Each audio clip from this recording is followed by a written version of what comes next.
Hello from Седельниково. This is a podcast Pigeon of Peace where we do discuss awesome skills of troubleshooters. Watch, listen, and check the description below for the details. Let's talk about taste and let's start with the definition. Taste is ability to feel the flavor. For example, sometime you will go to Thai and you'll test tom kha bouillon, and then you will say, okay, it's too spicy, and then you will say touristic taste or maybe not so spicy. When you, for example, will go to Amazonian region, it's okay to say Amazonian region. Amazonia region, yeah, it's good.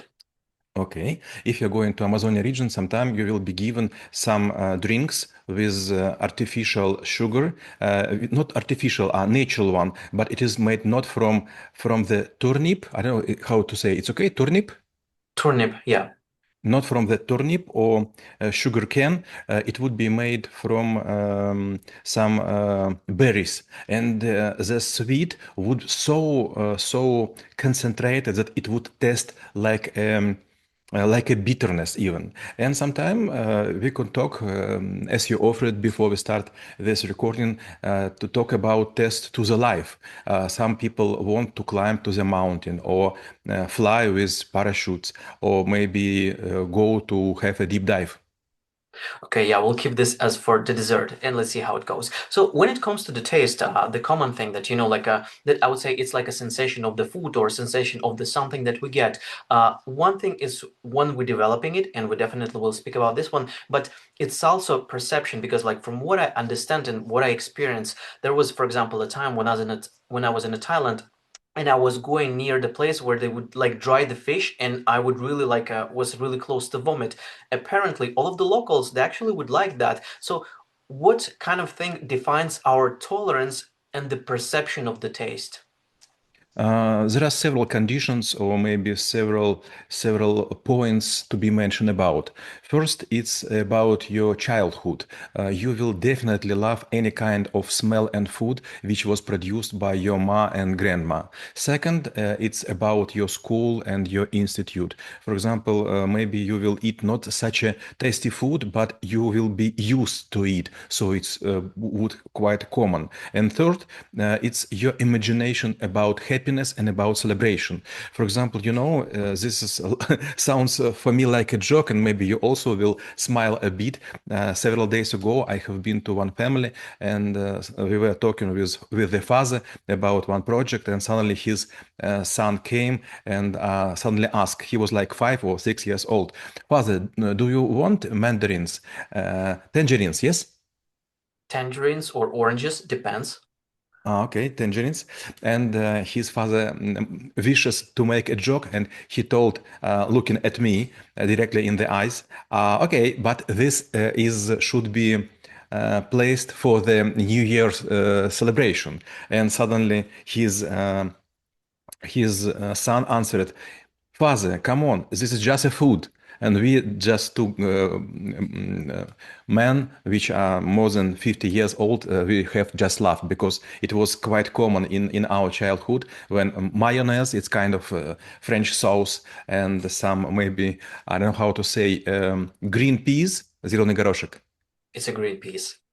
Green peas, thank you. And some other stuff, even, I don't know how to say, stick of the sausage, hard created sausage. I still would call it the sausage. Okay, sausage. It's also should wait for the new year, but suddenly the answer of the sun just replace our imagination. So those 3 points will show you what you like. For example, let's talk about when I was in Japan. We were often go to eat to the sushi, and those sushi not familiar to sushi we have in Ukraine, in Russia, totally. But once upon a time I was asked, can you show us kind of the food you used to eat? And I was looking for a Russian restaurant, and we found borscht and something like this. And then I came to the kitchen and asked, come on guys, can you do some sushi with black porridge? It's okay to say black porridge like гречневая крупа? Or Back, buckwheat is also good. buckwheat, yes, thank you, buckwheat. And also I ask, is it possible to make sushi from the, I don't know how to say, like something like herring under the coat? Is it okay to say? Okay. Yeah, I think it would be good. It would be well.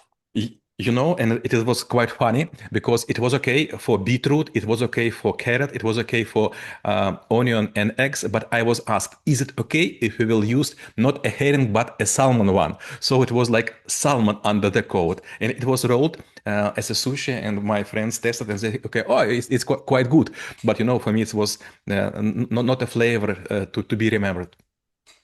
Well, my next question be, and I do believe actually you made like a nice segue because basically, like when you see a lot of things, probably would consider them as a bricks. And the moment you want to build something, you already have something in mind. You know the colors, you know the shapes, you know even the, like how certain things being sourced. So if we do want to, like deal with something unusual, like match and matching components for whatever purpose, let's say we want to open some like new business direction, or maybe we want to delight someone when they taste normal food, that it actually would remind them of home. So how to bring all of this knowledge and skills together to match something that is might be unmatchable?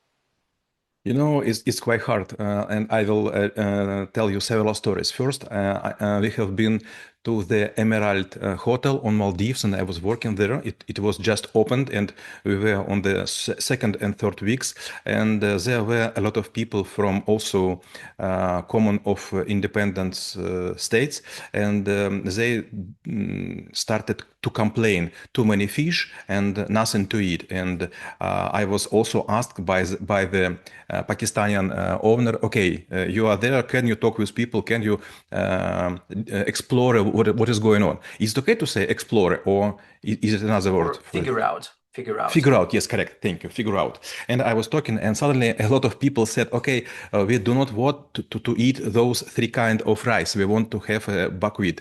And then I was going to the Pakistani chef, and I was learn him how to make not risotto, but griciotto. So this is like we will take not the rice but buckwheat, but prepare it. It's undercook style. It's okay, undercook. Yeah, or al dente probably, I think. Al dente is much better. It's Italian word. Yes, okay. And we were also created several salads. And you know, those people who work on the kitchen, they were preparing it almost with disgust. So they do not like those combinations, and they were saying, "Come on, why do we use such a strange things to put them all together?" But you know, guests were quite happy, and it was even a small celebration in my honor because we have created this. And another way, I have been working also on Maldives, but another hotel, it was Amila Fushi. Fushi, it's kind of like island. So Amila Fushi, Iru Fushi, it's quite usual. And it was after COVID-19, and there were no supplies from India, from Australia, from Sri Lanka, and we were forced to catch some local fish or fish of catch of the day. And yes, some people also were not happy. And then I explained, okay, let's change. And instead of frying fish, we will make sushi. And a lot of people were happy to have sushi. But you know, locals also were astonished. How do you eat those cold dead fish? It's much better when it is grilled. And I will explain you why. Because those people not used to eat sushi because they have no fridges back at home. Well, and from the islands, we actually will probably go to the mountains. There is another thing in the taste. For example, let's say, like when you grow a wine, or for example, when people try coffee, they tell, or they pretend to tell, or they think they actually could tell that there is like a different gradations of the things, and hence they will develop this subtle, I would say, appreciation of the taste. So if we do want to develop the taste, whether it makes sense to do that, whether it's actually develop it, because at certain point of time, I would actually feel that, like when you drink a wine, it's just like a grape juice. When you drink a coffee, yeah, it's just like a beans that are being grinded. So what is the thin red line here? Do we need to go there, or at least we need to be aware?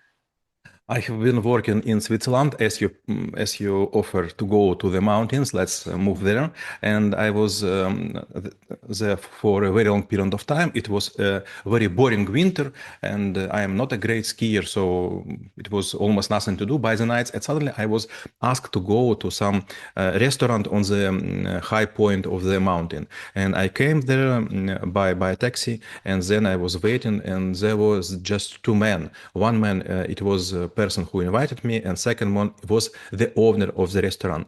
And he told us, okay, guys, we are just three of us. Let's have eating as a real Swiss do. And he was saying, okay, now we'll test cheese which is made 5 years old, then 25 years old, then 50 years old, then 75 years old, and then 101-year-old. And for me, all those cheeses were almost the same, but the understanding that those cheese were produced by father, grandfather, and double grandfather of this person, it was amazing. And second, we also were drinking some kind of alcohol, and first we were given some kind of wines. But my colleague, he was from Russia, and he said, okay, do you have something like whiskey? And then we were granted whiskey. It was like 15 years ago or 12 years ago, and price for those whiskey was not $50, but $2,000. And I am not drinking such a strong alcohol. And I was asked, can you just taste it, smell it? And suddenly, when I taste it, I feel something from my childhood. There was no taste of alcohol. It was not taste of freshness, not of how to say удушье, choking. Suffocation.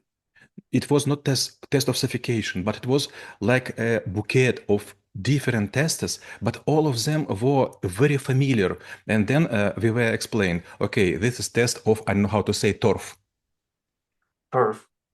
Turf. Or soft coal, I don't know. And then it was like a cherry test. Then it is test like a smoke and something like this. And each time when the test was pronounced, I could smell it, but to name it without hint, I couldn't.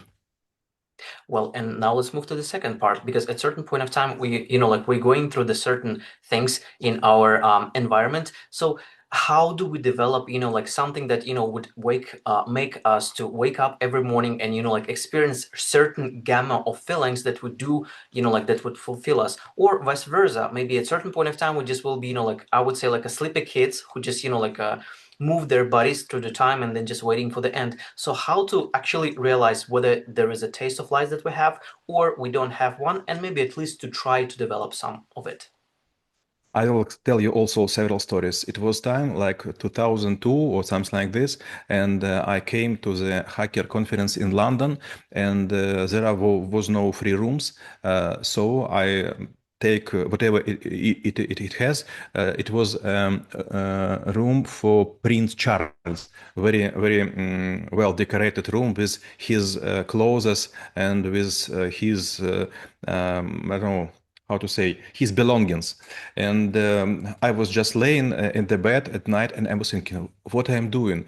One night is more expensive that I could spend for whole family in the Ukraine. But I should be here because it's proposed to move my antivirus to London and to close countries. And then early at the morning, it was just a soft knock on the door, and without further notice, just two person came. They were in white gloves, and they start to make me, they make me toast. They make me, I don't know how to say, they cover it with bread and put some jam. Then also they peel me part of the egg and created a tea, and then they just stepped aside and stood still. And I don't know what to do. I am just laying in the trousers under the blanket, and I don't know. These two guys wear it as a servants, as a guards, but I am not. And I am saying, "Come on, guys! I don't know. I am just Rocky here. What to do?" And they say, "Come on! It's your room. You can do whatever you want. I am naked, almost naked. Is it okay? Okay?" And they were standing, and they just poured me part of the tea, then make me another toast. And at this point I was thinking, okay, I am like a member of the royal family, so it has a price. And second, I have been to Mauritius, and then also I was working with, if I'm not mistaken, with Hilton Hotel, and there were some also hardness with supplies, and we were trying to create as many food as possible, and a lot of food which was made by locals, it was almost not eatable. But a lot of people from India and people from Africa, they were liking it a lot, so they were just happy. And sometimes, for example, this fish or meat, they were so hard roasted as a soil, and some kind of eating. It was so well crushed by small pieces, so it almost nothing understandable, and some kind of meats were just like, I don't know how to say, burnt out. Yeah, just the burnout.